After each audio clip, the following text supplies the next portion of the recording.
આપણે ચેપ્ટર 3 બુદ્ધિમાં બુદ્ધિની સમજણ, શાબ્દિક અર્થ તેમજ બુદ્ધિઆંક શોધવાનું સૂત્ર જે વિલિયમ સ્ટર્ને આપ્યું હતું એ જોયું.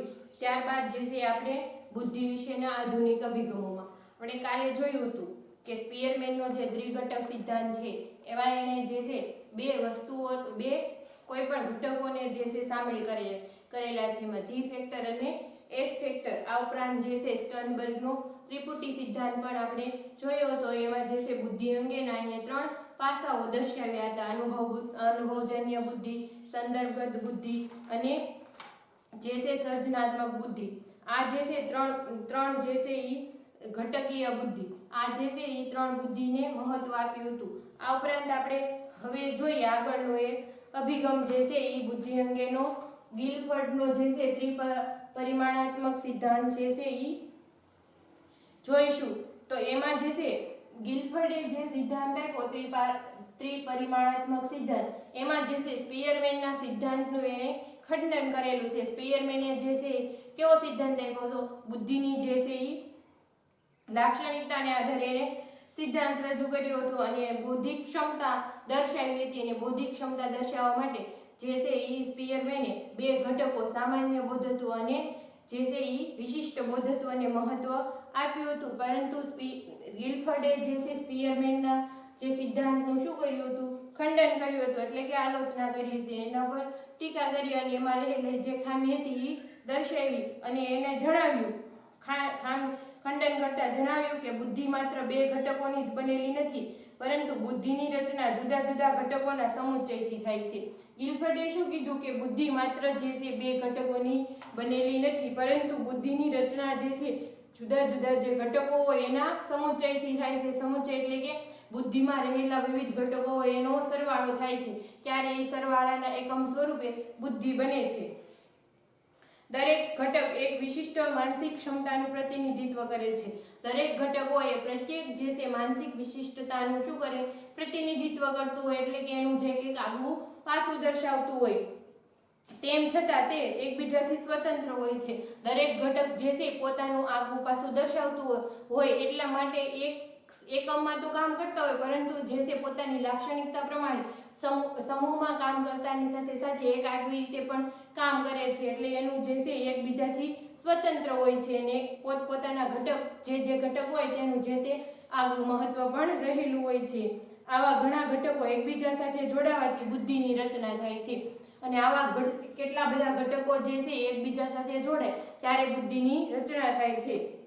દાખલા તરીકે જેમ જુદા જુદા અંગો અને અવયવો એકબીજા સાથે રચના અને કાર્યની દ્રષ્ટિએ ભિન્ન અને વિશિષ્ટ છે, તેમ છતાં એકબીજા સાથે જોડાવાથી શરીર અને શારીરિક ક્રિયાઓ શક્ય બને છે. તેવી જ રીતે વિવિધ ઘટકો જોડાવાથી બુદ્ધિનું નિર્માણ થાય છે. ગિલફર્ડે જે છે એક શારીરિક ઉદાહરણ આપી, આપણે શરીરનું જ ઉદાહરણ આપીને સમજાયું કે જેવી રીતે જે છે શરીરના અંગો જુદા જુદા હોય છે અને એ સમગ્ર અંગો જોડાવાથી છે આપણે શરીરનો અવયવ બને અથવા તો કોઈ પણ એક ક્રિયા આપણે કરી શકીએ. દાખલા તરીકે લખવામાં આપણે મગજનું સંકલન, હાથનું સંકલન, આંખોનું સંકલન થાય ત્યારે એ ક્રિયા શક્ય બને છે. પરંતુ હાથ જે છે એનું આગવું કાર્ય દર્શાવે છે, મગજ જે છે એનું એક વિશિષ્ટ કાર્ય દર્શાવે છે. આવી જ રીતે આમ જો કેટલા બધા ઘટકો ભેગા થાય ત્યારે એકમ તરીકે જે છે શરીર સરસ કાર્ય કરી શકે છે. એવી જ રીતે બુદ્ધિમાં પણ ઘણા બધા ઘટકો ભેગા થઈને એક એકમ બને છે, જે એકમને બુદ્ધિ તરીકે ઓળખાવવામાં આવે છે. એવું કોણ કહે છે? ગિલફર્ડનો જે છે ત્રિપરિમાણાત્મક સિદ્ધાંત છે એમાં દર્શાવવામાં આવ્યું છે. બુદ્ધિની સમજૂતી માટે ગિલફર્ડે આપેલા સિદ્ધાંતને ત્રિપરિમાણાત્મક સિદ્ધાંત તરીકે ઓળખવામાં આવે છે. અને આ ઘણા બધા એકમો ભેગા થઈ અને બુદ્ધિ બને છે, તો એને સમજાવવા માટે ગિલફર્ડે આ સિદ્ધાંતને કયું નામ આપ્યું? ત્રિપરિમાણાત્મક સિદ્ધાંત જે છે એ નામ આપ્યું છે. એને તેમના બુદ્ધિના બધા ઘટકો કે તત્વોને 3 પરિમાણમાં વહેંચે છે. એણે જેટલા બુદ્ધિના ઘટકો દર્શાવ્યા એ 3 ઘટકોને જે છે 3 પરિમાણમાં દર્શાવે છે, 3 માપમાં દર્શાવે છે. પરિમાણ એટલે માપ, એક પ્રકારનું જે છે પરિમાણમાં દર્શાવે છે. અને એટલા માટે જે છે 3 ઘટકો જે છે એને ત્રિપરિમાણાત્મક સિદ્ધાંત તરીકે ઓળખવામાં આવે છે. તો એને જે છે 3 પરિમાણમાં જે છે કયા 3 જે છે ઘટકો દર્શાવ્યા. તો પહેલું છે ક્રિયા, બીજું છે વસ્તુ અને નિપજ. આ જે છે ત્રણ ઘટકો તરીકે ઓળખાવે છે ગિલફર્ડ. તો એમાં જોઈએ તો ગિલફર્ડ ક્રિયામાં વ્યક્તિની માનસિક પ્રક્રિયાઓને સ્થાન આપ્યું છે. આમાં ગિલફર્ડે જે છે ઈ ક્રિયામાં જે છે ઈ માનસિક પ્રક્રિયાઓને સ્થાન આપ્યું છે. અને ક્રિયામાં મુખ્યત્વે 5 પ્રકારની માનસિક ક્ષમતાઓનો સમાવેશ કરવામાં આવે છે. અને આમાં જે છે મુખ્યત્વે 5 પ્રકારની જે આપણી માનસિક ક્ષમતા રહેલી હોય છે એને સ્થાન આપવામાં આવેલું છે. એમાં જે છે મૂલ્યાંકન,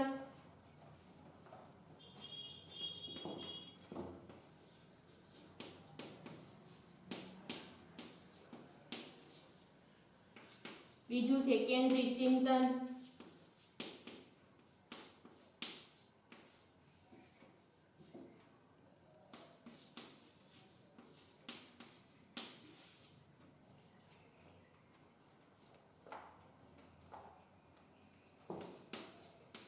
ત્રીજું છે વિકેન્દ્રિત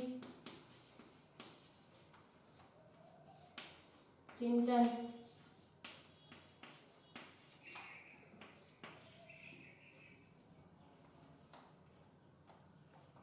ચોથું છે સ્મૃતિ, પાંચમું છે બોધ.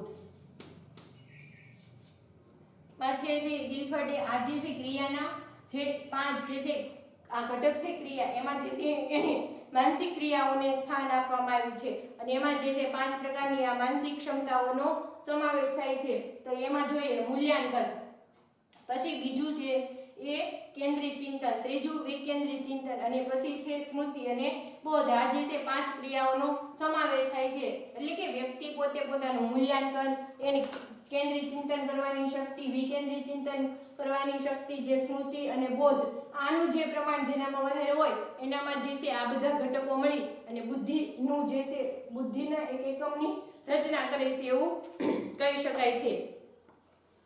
તો એમાં જોઈએ આપણે કે મૂલ્યાંકન એટલે શું, કે કોઈ પણ પરિસ્થિતિને જે છે આપણે કેવી રીતે મૂલવીએ છીએ તે.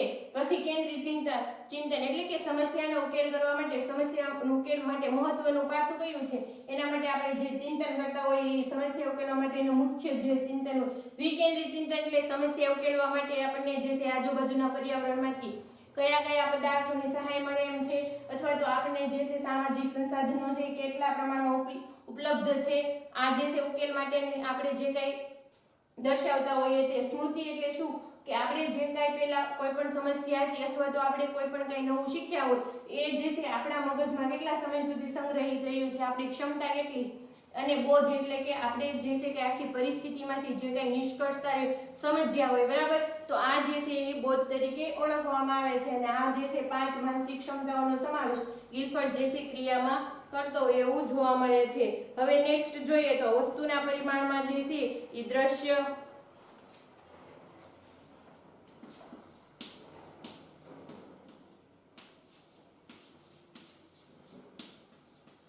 શ્રાવ્ય,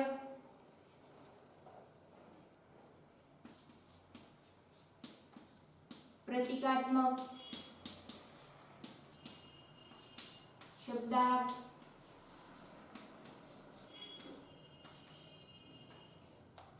અને વાર્તની.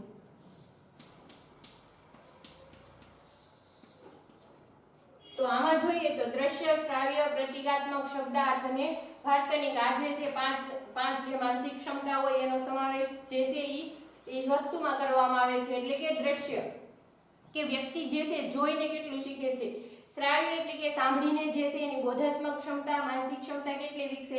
પ્રતિકાત્મક એટલે પ્રતીકોના આધારે જે છે સમજવાની શક્તિ, બરાબર. તો આ જે છે એનામાં કેટલી રહેલી, પ્રતીકોના આધારે જે છે કેટલા પ્રમાણમાં શિક્ષણ મેળવી શકે છે. શબ્દાર્થ એટલે કે એક જે શબ્દ હોય એના વિવિધ અર્થો જે છે સમજવાની કેટલી ક્ષમતા ધરાવે છે. વાર્તનિક એટલે વ્યક્તિનું વર્તન જોઈને અથવા તો અન્ય પરિસ્થિતિમાં વ્યક્તિનું વર્તન કેવું હોવું જોઈએ, બરાબર. આને જો યોગ્ય અનુરૂપ વર્તન કરે તો જે છે એનું સમાયોજન સારું બને છે અને પરિણામે જે છે આ બધા ઘટકો ભેગા થઈ એક બૌદ્ધિક ક્ષમતાનું જે છે એ સૂચન કરતા હોય એવું જોવા મળે છે. હવે નિપજના પરિમાણમાં જોઈએ તો પરિણામ,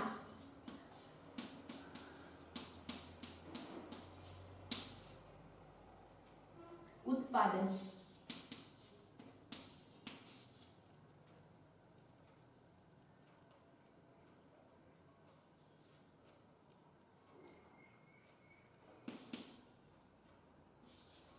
વર્ગો, સંબંધો,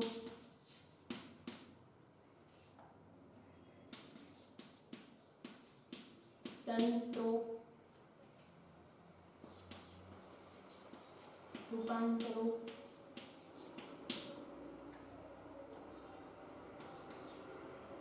ફલિતાર્થો.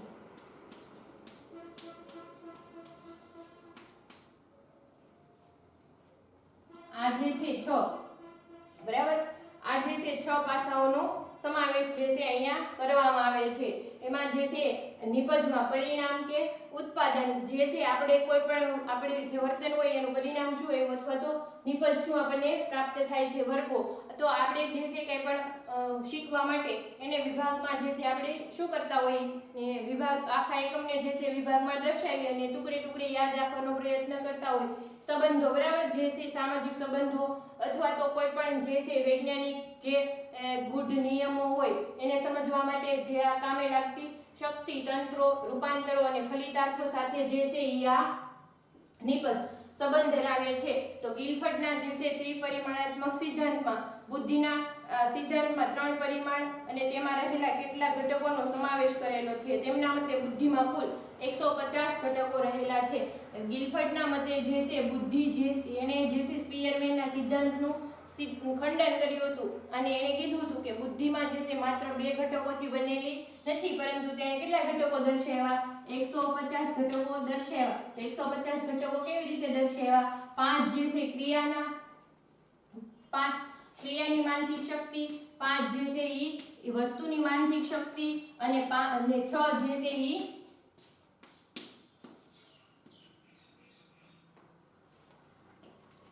જે છે નિપજની માનસિક શક્તિ. એવી રીતે કુલ 150 જે છે ઈ ઘટકો દર્શાવ્યા છે એમ કહી શકાય. અને આ જે છે ઘટકો એકબીજા સાથે પરસ્પર સંકળાયેલા છે અને આ બધા જ ઘટકો ભેગા થઈને એક સમૂહ એકમ એટલે કે બુદ્ધિનું જે છે ઈ સૂચન કરે છે એવું ગિલફર્ડના જે છે ત્રિપરિમાણાત્મક સિદ્ધાંતમાં કહેવામાં આવ્યું છે. તો હવે આપણે જોઈએ આનું રિવિઝન. ગિલફર્ડે જે છે સ્પીયરમેનના જે છે સિદ્ધાંતનું ખંડન કર્યું હતું અને એને એવું કીધું કે બુદ્ધિ છે કોઈ પણ 2 ઘટકોની બનેલી નથી, પરંતુ બુદ્ધિ જે છે ઈ વિવિધ ઘટકોની બનેલી છે અને વિવિધ ઘટકો ભેગા થઈને એક સ્વતંત્ર એકમ બુદ્ધિની રચના કરે છે. આ બધા જ એકમો એકબીજા સાથે સંકળાયેલા હોય છે છતાં પણ જે છે એકબીજાથી તદ્દન સ્વતંત્ર કાર્ય કરે છે. અને આ માટે દર્શાવવા માટે એને 3 પરિમાણનો જે છે ઈ એક સંશોધન કર્યું હતું 3 પરિમાણો ઉપર અને એ 3 પરિમાણો એટલે ત્રિપરિમાણાત્મક જે છે એના આધારે એને અભિગમ આપ્યો હતો. અને આ 3 પરિમાણાત્મક એટલે ક્રિયા, વસ્તુ અને નિપજ. તો ક્રિયામાં જે છે મૂલ્યાંકન, કેન્દ્રિત ચિંતન, વિકેન્દ્રિત ચિંતન અને સ્મૃતિ અને બોધ, આ જે છે 5 પાસાઓનો સમાવેશ કરવામાં આવે છે.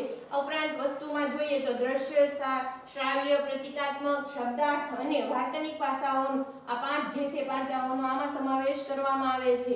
આ ઉપરાંત નિપજમાં જોઈએ તો પરિણામ કે ઉત્પાદન, બરાબર, કોઈ પણ વસ્તુ હોય એની નિપજ એટલે શું કે પરિમાણ એટલે માપ અને પરિણામ એટલે જે છે કોઈ પણ વસ્તુનું આપણે મૂલ્યાંકનને આધારે જે ફળ આપણને પ્રાપ્ત થાય તે. વર્ગો એટલે કે વિભાગોમાં, બરાબર, અને સંબંધો, તંત્રો એટલે કે આ એક પ્રકારનું આખું માળખું યોજના તૈયાર કરવી. રૂપાંતરો એટલે કે આપણે જે છે માહિતી હોય એનું વર્ગીકરણ કેવી રીતે કરીએ છીએ અને એનો ઉપયોગ કરવા માટે જે છે એ આપણા પૂર્વ અનુભવોને કામે કેવી રીતે લગાડીએ છીએ. અને ફલિતાર્થો એટલે કે આપણે જે પણ કાંઈ માહિતી હોય એના આધારે જે કાંઈ નિષ્કર્ષ તારવ્યો હોય તે. આ જે છે એ 6 પાસાઓનો સમાવેશ નિપજમાં કરવામાં આવ્યો છે. એવી રીતે એણે જે છે બુદ્ધિના 150 ઘટકો દર્શાવ્યા છે એટલે કે 5 જે છે ક્રિયાના ઘટકો, 5 જે છે વસ્તુના ઘટકો અને 6 જે છે ઈ નિપજના ઘટકો. એવી રીતે 150 ઘટકો જે છે ઈ દર્શાવ્યા છે અને એવું કીધું કે આ બધા જ ઘટકો ભેગા થઈને એક બુદ્ધિ એકમ જે છે ઈ બને છે. આ જે છે ગિલફર્ડનો ત્રિપરિમાણાત્મક સિદ્ધાંત. હવે આપણે જોઈએ નેક્સ્ટ.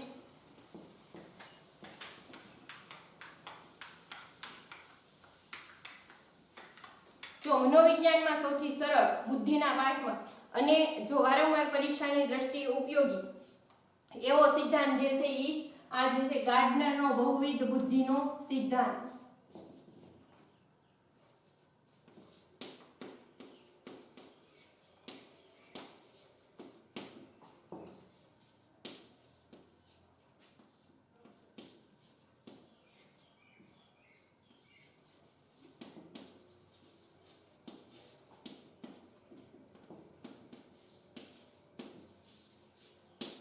હવે આપણે આ જોઈશું ગાર્ડનરનો બહુવિધ બુદ્ધિનો સિદ્ધાંત જોઈએ તો ગાર્ડનરે જે છે હાવર્ડ ગાર્ડનરે 1983 માં ક્યારે આપ્યો હતો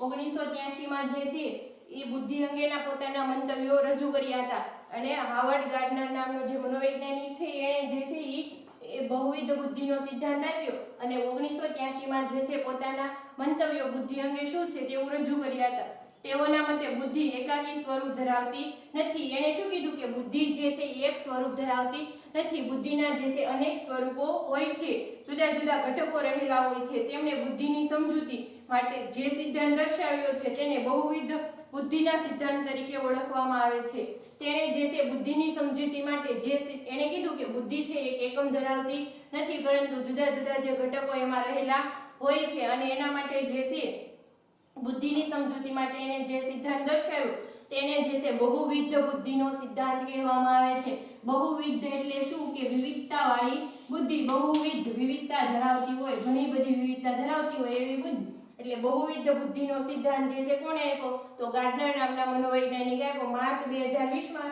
જે છે પૂછાઈ ગયેલો પ્રશ્ન છે ગાર્ડનરની બહુવિધ બુદ્ધિનો સિદ્ધાંત જે છે વિગતે સમજાવો 5 માર્ક માટે જે છે આ મોસ્ટ આઈએમપી પ્રશ્ન કહી શકાય નો સિદ્ધાંત તરીકે ઓળખાવે છે ગાર્ડનરના મતે વ્યક્તિને પોતાના વાતાવરણને સમજવા અને દ્રષ્ટિકોણને વિકસાવવામાં બુદ્ધિની મહત્વની ભૂમિકા ભજવે છે જો ગાર્ડનરે શું કીધું કે વ્યક્તિ પોતાના જે છે એ વાતાવરણને સમજવામાં અને વાતાવરણ અંગે પોતાનો દ્રષ્ટિકોણ વિકસાવવામાં જે છે વ્યક્તિની બુદ્ધિ ક્ષમતા હોય એ એક મહત્વનો ફાળો આપે છે મહત્વની ભૂમિકા ભજવે છે તેઓએ બુદ્ધિની વિશિષ્ટ 8 પ્રકારની લાક્ષણિકતાઓ દર્શાવી છે જો આપણે બુદ્ધિના અભિગમો શરૂ થયા ત્યારે જોયું હતું કે દરેક મનોવૈજ્ઞાનિકોએ છે પોતપોતાના અભિગમો રચનાના આધારે સ્વરૂપના આધારે એની લાક્ષણિકતાઓના આધારે બરાબર તો એમાંથી જે છે ગાર્ડનરે છે જે છે અભ્યાસ કર્યો હતો એ લાક્ષણિકતાના આધારે જે છે આ એક સિદ્ધાંત આપ્યો બુદ્ધિની જે છે લાક્ષણિકતાના આધારે આ બહુવિધ બુદ્ધિનો સિદ્ધાંત આપ્યો છે અને લાક્ષણિકતાઓ દર્શાવી છે તો કેટલા પ્રકારની લાક્ષણિકતાઓ દર્શાવી એને 8 પ્રકારની એટલા માટે જે છે બહુવિધ બુદ્ધિના સિદ્ધાંત તરીકે આને ઓળખવામાં આવે છે વ્યક્તિમાં અને વ્યક્તિ વચ્ચે આ લાક્ષણિકતાઓના પ્રમાણમાં બાબતમાં તફાવત જોવા મળે છે જો વ્યક્તિઓમાં એટલે વ્યક્તિમાં એક જ જો 8 પ્રકારની બુદ્ધિ છે એક વ્યક્તિમાં હોય એવું કહી શકાય નહીં એટલે અને હોય તો પણ એક સરખા પ્રમાણમાં હોતી નથી અલગ અલગ પ્રમાણમાં જોવા મળે માત્રાત્મક તફાવત જોવા મળે છે અને વ્યક્તિ વચ્ચે બરાબર તો અમુક વ્યક્તિમાં છે ગાણિતિક બુદ્ધિ વધારે હોય અમુક વ્યક્તિમાં ભાષાકીય બુદ્ધિ વધારે હોય તો વ્યક્તિગત તફાવત અને વ્યક્તિક તફાવત બંને દર્શાવે છે પરિસ્થિતિ સંજોગો અને ઘટનાના અનુસંધાનમાં વ્યક્તિ બુદ્ધિની વિવિધ લાક્ષણિકતાઓમાંથી કેટલીક લાક્ષણિકતાઓનો ઉપયોગ કરે છે જો પરિસ્થિતિ હોય જેવો જે છે સંજોગો હોય જેવું વાતાવરણ હોય એના સંદર્ભમાં વ્યક્તિ જે છે પોતાની બુદ્ધિનો ઉપયોગ કરતો હોય એવું જોવા મળે છે દાખલા તરીકે વિદ્યાર્થી જ્યારે વર્ગખંડમાં અભ્યાસ કરે છે ત્યારે તે ભાષાકીય તાર્કિક કે ગાણિતિક બુદ્ધિનો રમતના મેદાનમાં રમતી વખતે દૈહિક શરીરગતિ લક્ષી બુદ્ધિનો કે સહાધ્યેયો શિક્ષકો વડીલો કે આદર્શ વ્યક્તિને સમજવા માટે આંતરવૈયક્તિક બુદ્ધિનો ઉપયોગ કરતો હોય છે જો આ એક જ વિદ્યાર્થી છે પરંતુ એમાં જે છે જેમ એની પરિસ્થિતિ બદલાતી જાય છે તેમ જે છે એની બુદ્ધિનો ઉપયોગ કરવાની જે છે રીત પણ બદલાતી જાય છે વર્ગખંડમાં હોય ત્યારે તેને ભાષાકીય બુદ્ધિની જરૂર પડે છે તાર્કિક બુદ્ધિની જરૂર પડે છે અને ગાણિતિક બુદ્ધિની જરૂર પડે છે તો એનો ઉપયોગ કરે છે જ્યારે રમત રમતી વખતે એને જે છે દૈહિક શરીરગતિ લક્ષી બુદ્ધિનો ઉપયોગ કરવાનો હોય છે તો તે કરે છે જ્યારે સહાધ્યેય હોય કોઈ પણ એના જે છે શિક્ષકો હોય વડીલો હોય ત્યારે જે છે એની સાથેના સંબંધોમાં એની સાથે કેવી રીતે વાત કરવી કેવી રીતે સમાયોજન સાધવું તો એ માટે એને છે આંતરવૈયક્તિક બુદ્ધિની જરૂર પડે છે તો એક વ્યક્તિ જે છે એક વિદ્યાર્થી જે છે એ જુદા જુદા સંદર્ભમાં છે પોતાની પાસે રહેલી જુદી જુદી જે બુદ્ધિ શક્તિનો ઉપયોગ કરે છે એવી રીતે જેમ સંજોગો બદલાતા જાય એમ જે છે વ્યક્તિ પણ પોતાની જે છે એ બુદ્ધિનો ઉપયોગ એ સંજોગો પ્રમાણે કરતો હોય એવું જોવા મળે છે બીજું ઉદાહરણ લઈએ તો વેપારી જે છે એ પોતાના ગ્રાહકોને સમજવા માટે આંતરવૈયક્તિક બુદ્ધિનો ઉપયોગ કરે છે જ્યારે ઘરમાં હોય છે બરાબર ત્યારે જે છે અથવા તો એ કંઈ પણ માલ સામાન જે છે એ સરખો કરતો હોય છે અથવા તેની ગોઠવણી કરતો ત્યારે જે છે હિસાબ કરવામાં ગાણિતિક બુદ્ધિની જરૂર પડે, તાર્કિક ગાણિતિક બુદ્ધિની જરૂર પડે છે. પછી બીજું બધું મેનેજમેન્ટ કરવામાં જે છે એ જુદી જુદી બુદ્ધિનો ઉપયોગ કરતો હોય એવું પણ જોવા મળતું હોય છે. હવે જોઈએ ગાર્ડનરે જે છે મુખ્યત્વે 8 પ્રકારની લાક્ષણિકતાઓ દર્શાવી. તો એમાંથી જે છે કે પહેલી લાક્ષણિકતા જે છે એ ભાષાકીય બુદ્ધિ છે.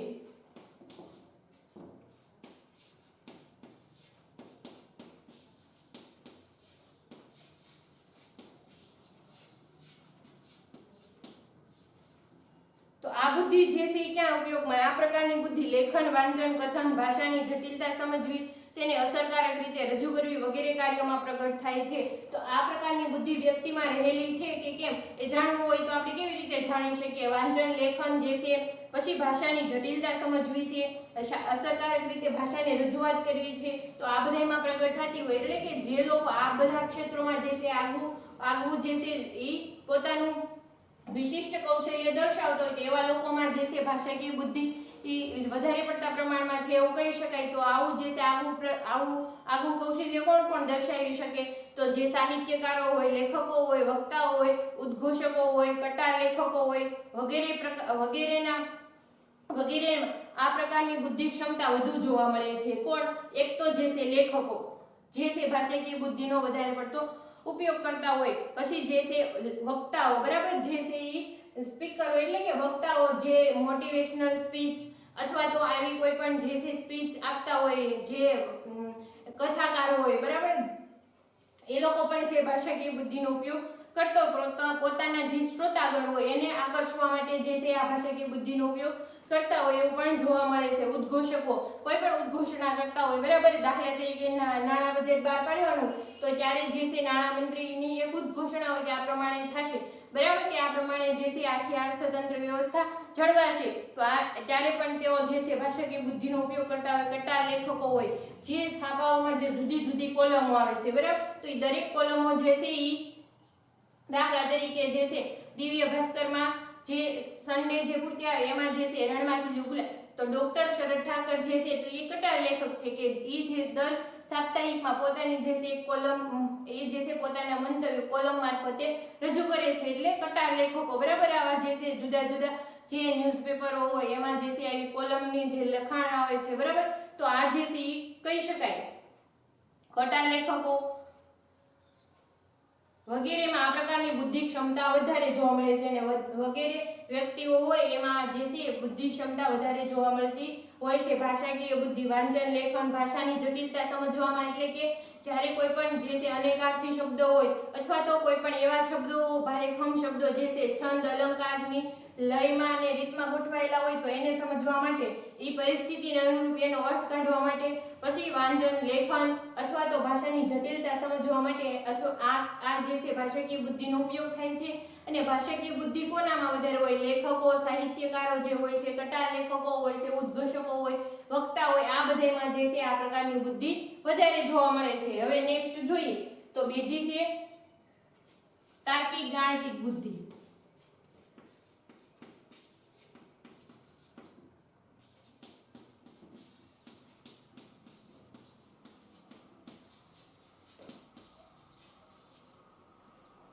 હવે જોઈએ તાર્કિક ગાણિતિક બુદ્ધિ. તો ગાણિતિક તર્ક સંકેતોનો ઉપયોગ, ગાણિતિક નિયમોની ગૂઢતા, ગાણિતિક પ્રક્રિયા વગેરે કાર્યોમાં આ બુદ્ધિ પ્રગટ થાય છે. તો આ પ્રકારની બુદ્ધિ ક્યારે પ્રગટ થતી હોય એવું જોવા મળે છે? જો ગાણિતિક કે તર્ક કે સંકેતોનો ઉપયોગ કરવા માટે, કોઈ પણ ગાણિતિક જે છે તર્ક હોય, સંકેતો એનો ઉપયોગ કરવા માટે જે છે એ આપણે જો કોઈ પણ એવી સિક્રેટ જે છે એજન્સી હોય, બરાબર, તો એમાં જે છે દાખલા તરીકે ક્રાઇમની કોઈ પણ બ્રાન્ચ હોય તો એમાં જે છે બધું જ જે છે આમનામ ખુલ્લેઆમ શબ્દોથી બોલાતું હોતું નથી, પરંતુ અંદર જે ઓફિસરો હોય છે એ પોતાની જે છે એ વાત સમજાવવા માટે અમુક વખત જે છે સામેની વ્યક્તિ બીજા વ્યક્તિઓ ન સમજી જાય એની સિવાયને એટલા માટે જે છે અમુક ગાણિતિક શબ્દો અથવા તો તર્ક અથવા તો એવા કંઈક સિમ્બોલનો પણ ઉપયોગ કરતા હોય છે જે માહિતી ગુપ્ત રાખવા માટે, બરાબર. એટલે સંકેતોને સમજવા. પછી જે છે ગાણિતિક નિયમોની ગૂઢતા. ગાણિતિક નિયમોની જે ગુઢતા હોય, દાખલા તરીકે પાયથાગોરસનો પ્રમેય જે છે એવી કોઈ પણ એવી રચના હોય ગણિતમાં, બરાબર, તો આ બધું સમજવા માટે, પછી આ ઉપરાંત જે છે ગાણિતિક પ્રક્રિયા સમજવા માટે ભાગુ સબા એટલે કે ભાગાકાર, સરવા, ભાગુ, ગુણાકાર, સબા એટલે સરવાળો અને બાદબાકી, જો આ નિયમ જે છે એ સમજવા માટે, અથવા તો પ્લસ પ્લસ જે છે પ્લસ થાય, માઇનસ પ્લસ માઇનસ થાય, તો આ બધું સમજવા માટે આ ગાણિતિક એક પ્રક્રિયા છે, બરાબર, તો આ બધું સમજવા માટે જે છે આ બુદ્ધિ જે છે પ્રગટ થતી હોય એવું કહી શકાય છે. તો આ પ્રકારની બુદ્ધિ જે છે વકીલો, ગુના શોધકો, વૈજ્ઞાનિકો, આંકડાશાસ્ત્રીઓ, તર્કશાસ્ત્રીઓ વગેરેમાં આ બુદ્ધિનું પ્રમાણ વધારે જોવા મળે છે. વકીલો હોય છે જેને તર્ક વિતર્ક દ્વારા જે છે એ આખી જે સાચી માહિતીઓ જે છે એ રજૂ કરવાની હોય છે, બરાબર, ન્યાયાધીશ સમક્ષ, એટલે તાર્કિક જે બાબતોમાં જે છે તાર્કિક બુદ્ધિ, તાર્કિક ગાણિતિક બુદ્ધિનો વકીલો ઉપયોગ કરતા હોય એવું જોવા મળતા હોય છે. ગુના શોધકો હોય, બરાબર, કે જે લોકો સીઆઈડી જે છે, સીબી, આપણી જે કઈ ક્રાઇમ બ્રાન્ચ છે, બરાબર, તો એમાં જે લોકો કાર્ય કરતા હોય એ લોકો પણ તાર્કિક ગાણિતિક જે છે એનો ઉપયોગ કરતા હોય કે અમુક સમયના અંતે અમુક જે છે બનાવ બન્યો હોય તો એ બનાવ બનતા જે છે કેટલી વાર લાગ્યું, અથવા તો એ બનાવ બનવા પાછળ જે છે સમય, આ બધું જે છે નોંધતા હોય છે, બરાબર, અંદર જે છે ઘણા બધા તર્કો લગાવતા હોય છે. વૈજ્ઞાનિકો હોય છે જુદા જુદા નિયમોને સમજાવવા માટે અથવા તો નવા સંશોધન કરવા માટે તાર્કિક ગાણિતિક બુદ્ધિનો ઉપયોગ કરતા હોય છે. અને આંકડાશાસ્ત્રીઓ હોય છે, બરાબર, આંકડાશાસ્ત્રીઓ જે છે એ જુદા જુદા જે છે કોઈ પણ આંકડાઓ રજૂ કરવા માટે અથવા તો એની કોઈ પણ ગણતરી રાખવા માટે જે છે આ તાર્કિક ગાણિતિક બુદ્ધિનો ઉપયોગ કરતા હોય છે. અને વગેરેમાં આ બુદ્ધિનું પ્રમાણ વધુ જોવા મળે છે. વકીલો, ગુના શોધકો જે છે, આંકડાશાસ્ત્રીઓ, તર્કશાસ્ત્રીઓ જે હોય છે એ આ તાર્કિક ગાણિતિક બુદ્ધિનો ઉપયોગ વધુ કરતા હોય એવું જોવા મળે છે. હવે જોઈએ નેક્સ્ટ, ત્રીજું, અવકાશીય બુદ્ધિ.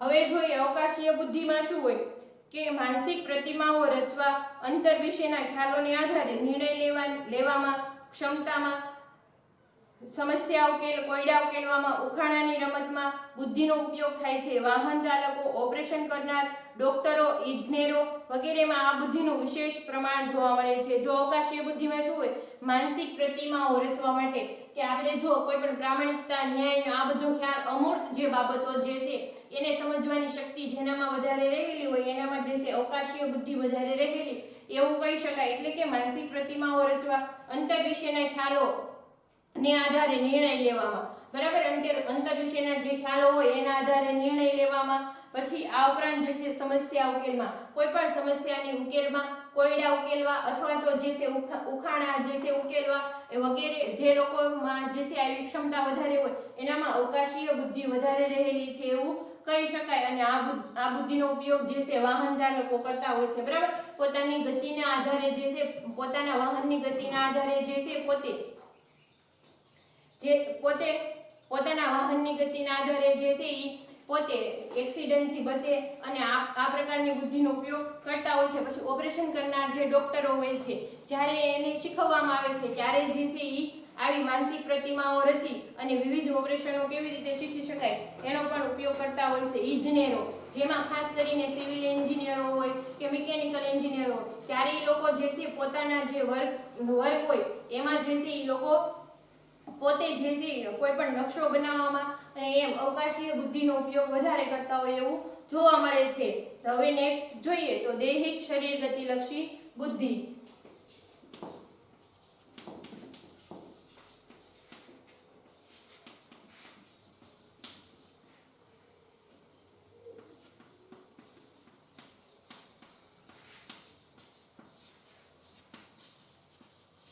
તો આ દૈહિક શરીર ગતિલક્ષી બુદ્ધિમાં શરીરના હલનચલન, તેની ગતિ, અંગ વિન્યાસ, અંગમરોડ પર દક્ષતા કેળવવા માટે આ પ્રકારની બુદ્ધિની જરૂર પડે છે. જે શરીરના હલનચલનો હોય તો આવી બુદ્ધિ કયા લોકોમાં વધારે હોય તો એ જે છે રમતવીરો હોય, હસ્તકળાના કારીગરો હોય, નૃત્યકારો, અભિનેતાઓ હોય વગેરે વ્યક્તિઓમાં બુદ્ધિની લાક્ષણિકતાનું પ્રમાણ વધારે જોવા મળે છે.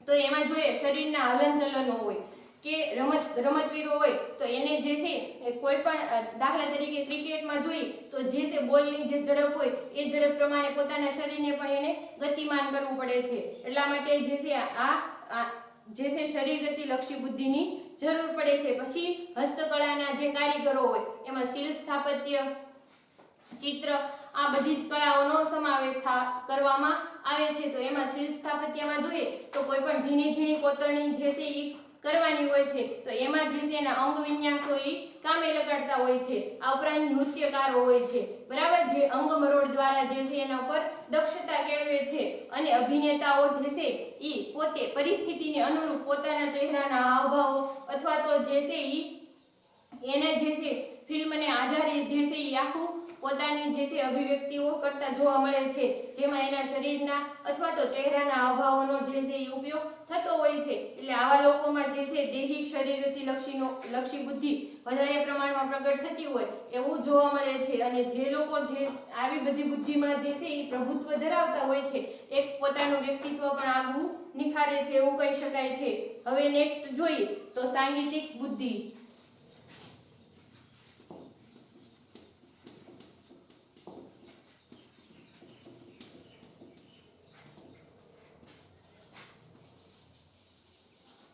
પાંચમું છે સાંગીતિક બુદ્ધિ।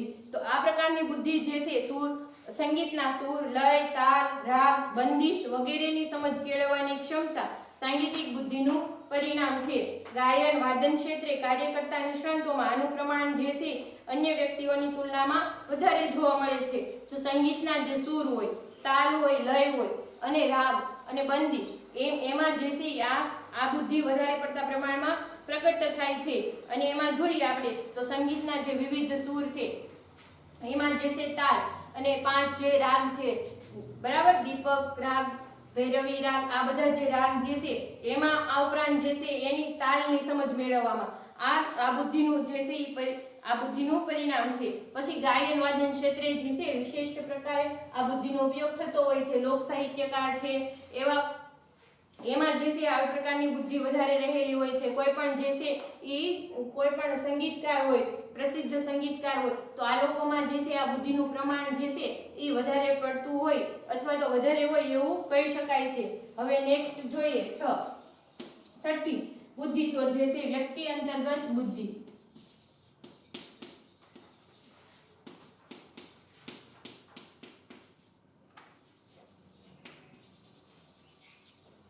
તો આ બુદ્ધિમાં શું કહેવામાં આવ્યું છે કે એક વ્યક્તિ તરીકે આપણે પોતાની લાગણી, આવેગો, અભિવ્યક્તિ, મનોવલણો, પૂર્વગ્રહ, માન્યતાઓ વગેરેની સમજ બુદ્ધિ દ્વારા મેળવી શકીએ છીએ। આંતરસૂઝ અને સ્વ આવિષ્કારની સમજ મેળવવામાં આ બુદ્ધિ ઉપયોગી થાય છે। તો જો આપણે જે છે વ્યક્તિ તરીકે અન્ય વ્યક્તિઓની લાગણીઓ સમજતા હોય તો એ અન્ય વ્યક્તિઓની લાગણી સમજવા માટે સૌથી પહેલા જે છે આપણી જરૂરિયાત, આપણી લાગણી સમજવી સૌથી અગત્યની બની જાય છે। એટલા માટે જે છે આ બુદ્ધિ એટલે કે વ્યક્તિ અંતર્ગત બુદ્ધિ, વ્યક્તિની અંદર જે રહેલી બુદ્ધિઓને શું કહેવામાં વ્યક્તિની અંતર્ગત બુદ્ધિ કહેવામાં આવે છે। તો એમાં શું હોય કે આપણે પોતાની લાગણીઓ, આવેગો અને આવેગોની અભિવ્યક્તિ જે છે મનોવલણો છે એટલે કે કોઈ પણ વસ્તુ પ્રત્યે જે છે પૂર્વ માનેલું જે આપણું અનુમાન હોય છે બરાબર, એ વિધાયક પણ હોઈ શકે અને નિષેધક પણ હોઈ શકે। એટલે એ મનોવલણો ઉપરાંત જે છે પૂર્વગ્રહો કે કોઈ પણ પરિસ્થિતિ પહેલેથી આપણે બાંધેલું જે છે નિષેધાત્મક વલણ એને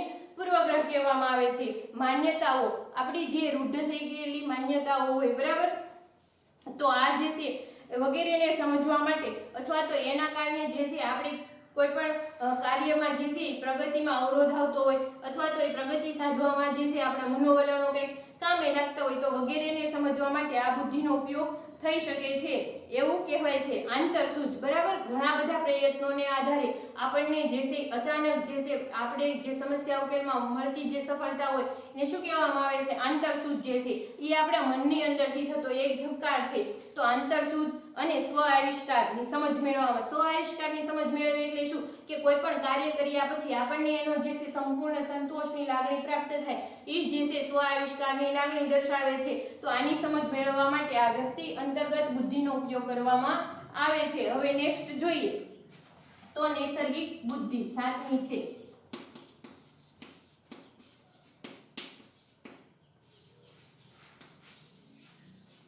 નૈસર્ગિક બુદ્ધિ તો આ બુદ્ધિ જે છે એ કુદરત સાથે સંકળાયેલી બુદ્ધિ છે। એમાં જે છે કુદરતી બાબતોનો સમાવેશ સમાવેશ કરવામાં આવે છે. પ્રાકૃતિક તત્વો જેવા કે જીવસૃષ્ટિ, વનસ્પતિ સૃષ્ટિ તેમજ કુદરતી ઘટનાઓ વિશેની સમજ મેળવવા માટે નૈસર્ગિક બુદ્ધિ આવશ્યક છે. કોઈ પણ જે પ્રાકૃતિક તત્વો જે છે, કુદરતના જે તત્વો છે એને સમજવા માટે, કેમ જીવસૃષ્ટિ જે છે, બરાબર, તો જીવસૃષ્ટિમાં જે છે કેટલા બધા પ્રાણી પક્ષીઓ જીવજંતુઓનો સમાવેશ થાય છે. ઉપરાંત જે છે વનસ્પતિને આપણે જે છે એક સજીવ તરીકે જ ઓળખીએ છીએ. એટલે સાથે સાથે વનસ્પતિ સૃષ્ટિ તેમજ કુદરતી ઘટનાઓ વિશે, કુદરતી ઘટનાઓ એટલે ભૂકંપ જે છે, સુનામી જે છે, બરાબર, જે કુદરતી રીતે ઉદ્ભવતી જે ઘટનાઓ જે છે, વાવાઝોડું છે, બરાબર, આ જે આપત્તિઓ હોય, કુદરતી રીતે ઘટતી જે ઘટનાઓ જે છે એને સમજ મેળવવા માટે નૈસર્ગિક બુદ્ધિ આવશ્યક છે. જો આપણે નૈસર્ગિક બુદ્ધિનું પ્રમાણ વધારે હોય તો આપણે જે છે આ બધું સરળતાથી સમજી શકીએ છીએ. જીવ વિજ્ઞાનીઓ હોય, વનસ્પતિ શાસ્ત્રી હોય, ખેડૂતો હોય, વન પ્રવાસી હોય વગેરેમાં આ લાક્ષણિકતાનું પ્રમાણ વધારે જોવા મળે છે. જે જીવ વિજ્ઞાનીઓ એટલે કે જે છે બાયોલોજીના ક્ષેત્રમાં અભ્યાસ કરતા જે વિદ્યાર્થીઓ હોય અથવા તો એમાં રહેલા જે નિષ્ણાંતો હોય એમાં જે છે નૈસર્ગિક બુદ્ધિનું પ્રમાણ વધારે જોવા મળતું હોય છે. વનસ્પતિ શાસ્ત્રીઓ જે છે કે જુદી જુદી વનસ્પતિનો જે છે ઔષધિ તરીકે ઉપયોગ કરવો અથવા તો જુદી જુદી વનસ્પતિનો ઉપયોગ દર્શાવવો, પછી વનસ્પતિનું જતન કરવું, એનું જે છે અને ઉછેરવી, આ બધી બાબતોની એની પાસે જાણકારી હોય છે. એટલા માટે એનામાં પણ નૈસર્ગિક બુદ્ધિનું પ્રમાણ વધારે હોય છે એવું કહી શકાય. ખેડૂતો, બરાબર, ખેડૂતોની જે છે મોટા ભાગનું જીવન જે છે કુદરત આધારિત હોય, એમાં ખાસ વરસાદ ઉપર આધારિત હોય છે. એટલા માટે જે છે ઈ પોતે વાતાવરણને જોઈને વરસાદ વિશેની આગાહી કરી શકે છે અથવા તો એના આધારે જે છે પોતાના પાકને જે છે સારી રીતે ઉછેર કરવા માટે અને એમાંથી સારી રીતે ઉત્પાદન મેળવવા માટે આ પ્રકારની બુદ્ધિનો ઉપયોગ કરતા હોય એવું જોવા મળે છે. આ ઉપરાંત જે છે વન પ્રવાસીઓ એટલે કે જે વન પ્રવાસીઓ જે છે આ પ્રકારના જે છે સંશોધનો કરતા હોય, બરાબર, અથવા તો વનમાં રહી અને જે પ્રાણીઓ વનસ્પતિઓનો અભ્યાસ કરતા હોય આ લોકો જે હોય છે અથવા તો આદિવાસીઓ હોય છે, બરાબર, એની પાસે પણ આ નૈસર્ગિક બુદ્ધિનું પ્રમાણ વધારે જોવા મળતું હોય છે એવું પણ બને છે. કેમ કે લોકો સતત જે છે કુદરતના ખોળામાં એટલે કે સંપર્કમાં રહેતા હોય એવું જોવા મળે છે. હવે નેક્સ્ટ જોઈએ આપણે આંતરવૈયક્તિક બુદ્ધિ.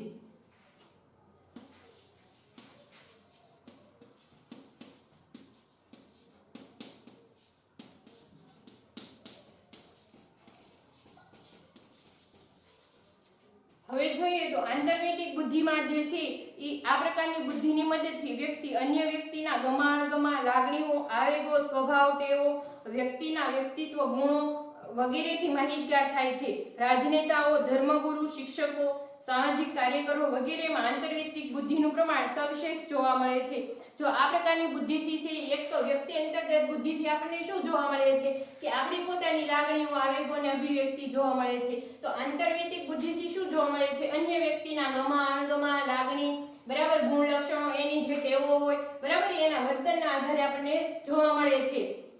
તો આ પ્રકારની બુદ્ધિ જે છે કોનામાં વધારે હોય તો જે છે રાજનેતાઓ હોય. તો રાજનેતાઓ જે છે આ પ્રકારની બુદ્ધિનો છે વ્યાપક પ્રમાણનો ઉપયોગ ક્યારે કરે છે? ચૂંટણીના સમયે. એ જે છે સ્થાનિક લોકોની જરૂરિયાતો સમજે, એ લોકોને શું જરૂરિયાત છે, બરાબર, એ પ્રમાણેનું જે છે એને ગ્રાન્ટ ફાળવે અથવા તો એવા કંઈ પણ વચનો આપે કે એ જે છે એટલે અમુક સમય મર્યાદામાં અમે પૂરું કરીશું, તો લોકો જેથી એને મત દેવા માટે પ્રેરે, બરાબર. તો આ જે છે અન્ય સામેવાળા જે મતદાર એ લોકોનો જે મત વિસ્તાર છે એને સમજીને સંપૂર્ણપણે જે છે એ આખી રાજનીતિ ફેલાવે છે. પછી આ ઉપરાંત જે છે ધર્મગુરુઓ હોય, બરાબર, ધર્મગુરુઓમાં જે છે આપણા કોઈ પણ એવા સંતો હોય અથવા તો જે લોકો જે તે ધર્મના જે પ્રોત્સાહકો હોય અથવા તો જે તે ધર્મના વડા હોય, બરાબર, એ લોકો પણ પોતાના જે છે ધર્મને અનુરૂપ કોઈ પણ ન્યાય અન્યાયની બાબતો હોય તો ત્યાં એને સમજે છે અને લોકોને જે છે ન્યાય આપવા માટેનો પ્રયત્ન કરે.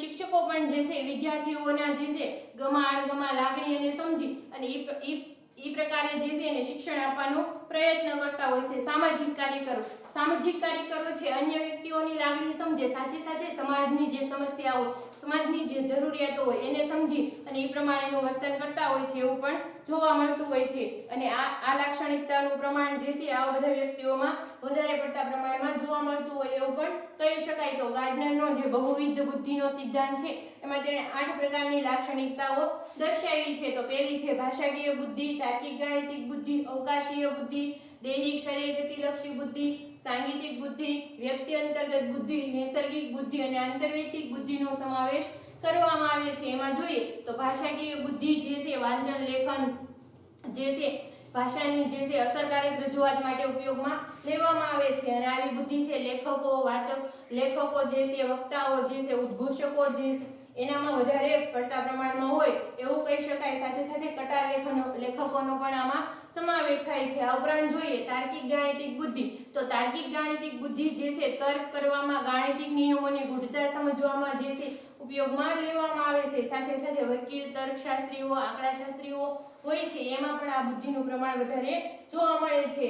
તો હવે ત્રીજી જોઈએ અવકાશીય બુદ્ધિ. તો અવકાશીય બુદ્ધિમાં જે છે ઈ માનસિક પ્રતિમાઓ રચવામાં, અંતર વિશેના ખ્યાલો રચવામાં જે છે આ બુદ્ધિનો ઉપયોગ થાય છે. તો આ પ્રકારની બુદ્ધિ જે છે ડોક્ટરો, એન્જિનિયરો અને ઓપરેશન કરતા જે હોય છે બરાબર, તો એનામાં જે છે આ પ્રકારની બુદ્ધિ વધારે જોવા મળે છે. નેક્સ્ટ જોઈએ તો દૈહિક શરીરગતિલક્ષી બુદ્ધિ. તો આ પ્રકારની બુદ્ધિ જે છે ઈ શરીરના હલનચલનો, અંગ વિન્યાસ અને મરોડમાં જે છે ઈ અંગ મરોડમાં જે છે ઉપયોગમાં લેવામાં આવે છે. તો આ બુદ્ધિ રમતવીરો, હસ્તકળાના કારીગરો, નૃત્યકારો હોય છે એનામાં વધારે જોવા મળે છે. સાંગીતિક બુદ્ધિ છે તાલ, લય, સૂર અને બંદિશ રાગમાં જે છે ઉપયોગી થાય છે અને લોક સાહિત્યકારો હોય છે, જે સંગીતકારો હોય છે એનામાં આ પ્રકારની બુદ્ધિ વધારે પડતા પ્રમાણમાં હોય, વિશેષ કૌશલ્ય દર્શાવતો એવું કહી શકાય છે. વ્યક્તિ અંતર્ગત બુદ્ધિ જે છે આપણી અંદર રહેલી બુદ્ધિ એવું કહી શકાય કે વ્યક્તિ પોતાની જ લાગણી, ગમા અણગમા, આવેગની અભિવ્યક્તિ સમજે અને જે તે વાતાવરણ અનુરૂપ વર્તન કરી શકે એ માટે આ બુદ્ધિનો ઉપયોગ કરતો હોય છે. નૈસર્ગિક બુદ્ધિ જે છે એક કુદરતી બુદ્ધિ પણ કહી શકાય છે, જે જીવ સૃષ્ટિ, વનસ્પતિ સૃષ્ટિ તેમજ કુદરતી ઘટનાઓ વિશેની સમજ મેળવવા માટે ઉપયોગી છે અને વનસ્પતિ શાસ્ત્રીઓ, જીવશાસ્ત્રીઓ, ખેડૂતો વગેરેમાં આ બુદ્ધિ વધારે પડતા પ્રમાણમાં હોય છે. આંતરવૈયક્તિક બુદ્ધિ એટલે કે આપણે જે છે અન્ય વ્યક્તિઓને સમજવા માટે આ બુદ્ધિનો ઉપયોગ કરીએ છીએ. રાજનેતા હોય, ધર્મગુરુઓ હોય વગેરે જે છે આ બુદ્ધિનો જે છે ઉપયોગ કરતા હોય એવું કહી શકાય છે. તો આપણે જે છે એમાં કહેવામાં 8 પ્રકારની જે લાક્ષણિકતા દર્શાવી, તો દરેક વ્યક્તિમાં જે છે 8 લાક્ષણિકતા જોવા મળે એવું હોતું નથી. ક્યારેક જે છે અમુક વ્યક્તિમાં ભાષાકીય બુદ્ધિ વધારે હોય તો એ વ્યક્તિમાં જે છે તાર્કિક ગાણિતિક બુદ્ધિ ઓછી હોય એવું પણ જોવા મળતું હોય છે. તો ઘણી વખત જે છે એક સાથે 2-3 બુદ્ધિનું પણ જે છે આખું એક સમૂહ ઉપસી આવતો હોય એવું પણ આપણે આગળ ઉદાહરણમાં જોયું હતું. તો આજે આપણે જે ભણ્યા ગિલબર્ટનો ત્રિપરિમાણાત્મક સિદ્ધાંત અને ગાર્ડનરનો બહુવિધ બુદ્ધિનો સિદ્ધાંત. તો આ ગાર્ડનરનો બહુવિધ બુદ્ધિનો સિદ્ધાંત જે છે માર્ચ 2020માં 5 માર્કમાં પૂછાઈ ગયેલો છે. એટલે કે કોઈ પણ નાના 3 માર્કના પ્રશ્નોમાં જે છે અથવા તો 5 માર્કના પ્રશ્નો માટે આ એક ગાર્ડનરનો બહુવિધ બુદ્ધિનો સિદ્ધાંત અને ગિલબર્ટનો ત્રિપરિમાણાત્મક સિદ્ધાંત જે છે એ ઉપયોગી છે. આભાર.